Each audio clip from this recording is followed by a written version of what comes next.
Rana Begum. I'm a visual artist and I live and work in London. My journey as an artist started when I came to the UK when I was 8. I grew up partly in Bangladesh and partly here in the UK, and when I first went to school I couldn't speak the language, so I was given lots of pens and pencils to draw, and that became the beginning of a journey that has led me to where I am now. My family weren't initially excited about me doing art. They wanted me to do something that, generate an income, and art isn't seen as that. But over time, I've managed to kind of convince them, not only in terms of how much I love doing art, how much I love being in the creative world, also to show that actually I can make a living from. And over time, they really started seeing and becoming more and more supportive. I would say my first big break came when I did the project for Dhaka Art Summer in 2014, which was this kind of incredible basket installation that I did, which responded to kind of some of my childhood memories of growing up in Bangladesh, reading the Quran and experiencing light. That show had kind of opened up various other projects and opportunities. One of those was my show in 2016 with Parasol Unit. The Parasol Unit show really tied all the different elements in my work and gave a narrative to the viewer that I hadn't been able to give before. For me, I was really fortunate to always be around tutors that were incredibly supportive and encouraging, always pushing me to kind of produce more and more work and challenge myself creatively. And I guess I would say, the trips that I've made to whether the National Gallery or Kettle's Yard, these were really also important. I remember that having an impact and thinking I would love to be able to have work where people can experience it in that way, in that kind of space. If you are interested in art, I think it's important to remember there's lots of different things within art that you could do. I had no idea the different possibilities, and it was only when I was doing foundation course that I realized, oh my God, I could do printmaking, I could go into textile, I could go into fashion, I could go into architecture, design, and I wanted to do everything. And then it was me, trying to find a way where I could include all of those things. And it opens up conversation and it will open up doors. So it's not limiting.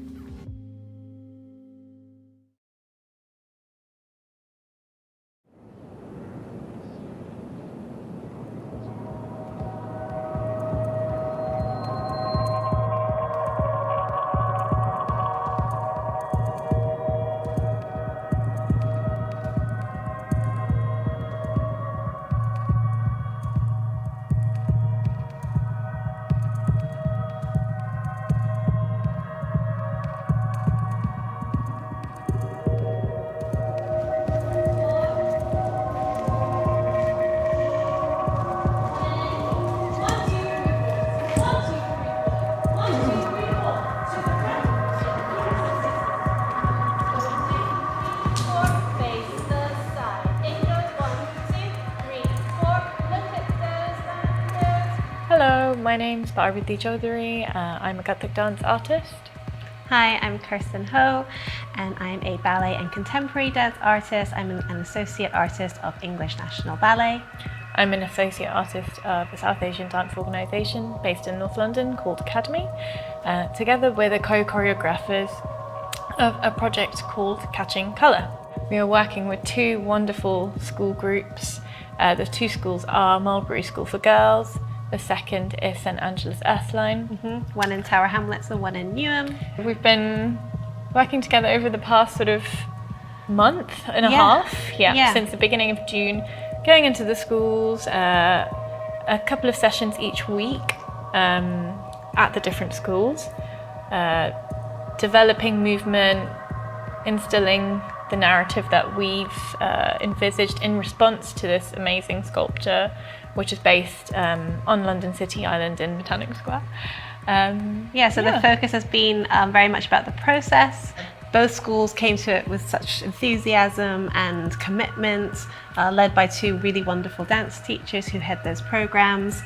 Sometimes we went to rehearsals together, sometimes we went in separately, so they would have very different experiences, and then we came together for 3 magical insight days, these full days at English National Ballet Studios, where the dancers got to not only fuse 2 dance styles together, but also make new friends, learn with each other, and then have the opportunity to perform that sharing in public to an open audience. So there's loads of elements, lots of new experiences there, and also, as Parbati was saying, all inspired by the sculpture.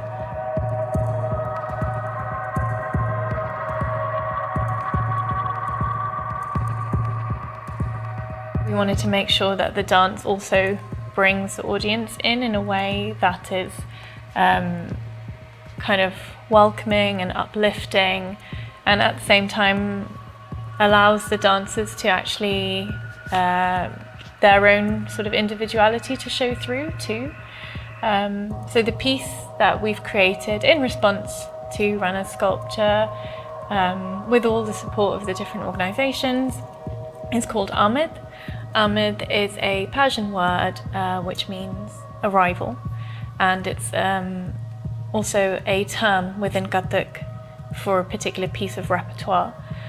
And in that piece of repertoire, the dancer or dancers, they enter the stage, they take up space in that stage, and it's an opportunity to develop that presence. It's an opportunity to colour the space with your own personal feelings and your individuality. And so we wanted this to be a piece where we can sort of portray collectivism as well as individuality. I think what's really come out of the project is that sort of balance and harmony. There's so many elements that are paired up, even the two of us. We've never worked together before. We come in representing 2 different dance styles, and we come in, and then we've got the 2 different schools, and then we've got the dance with the sculpture. And so there's this wonderful energy and wonderful sort of thread of acceptance and harmony and openness and inclusivity, and hopefully that really shines across in the sharing today.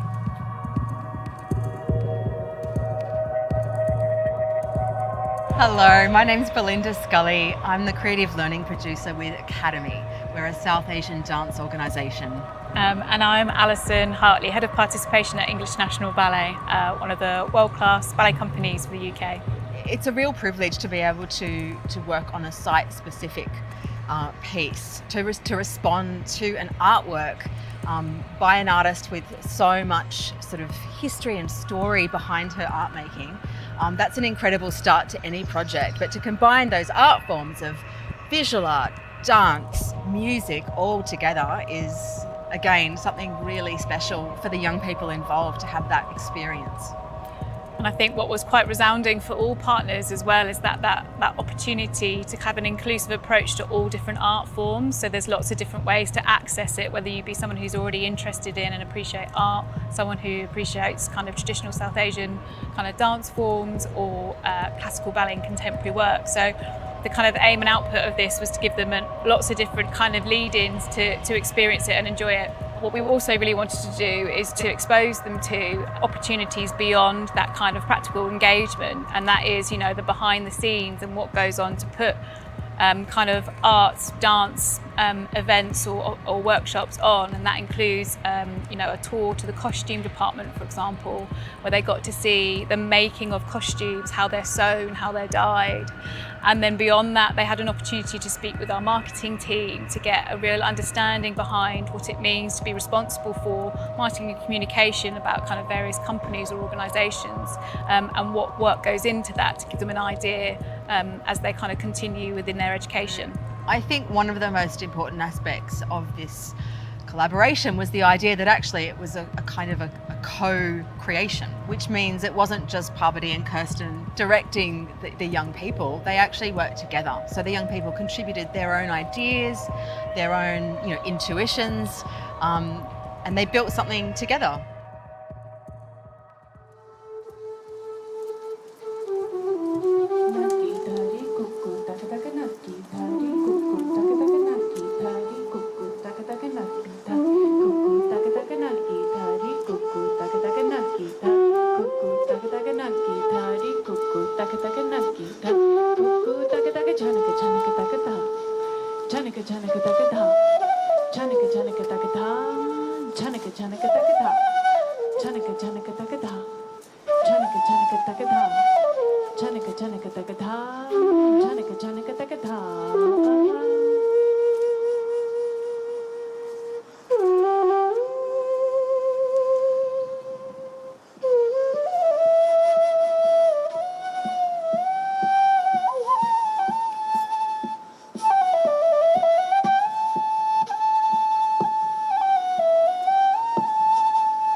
It was really exciting to see the performance and their response to the artwork.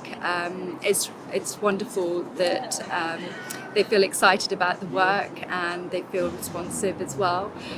Loved the collaboration between English National Ballet and the Academy and the students really come together in this wonderful location.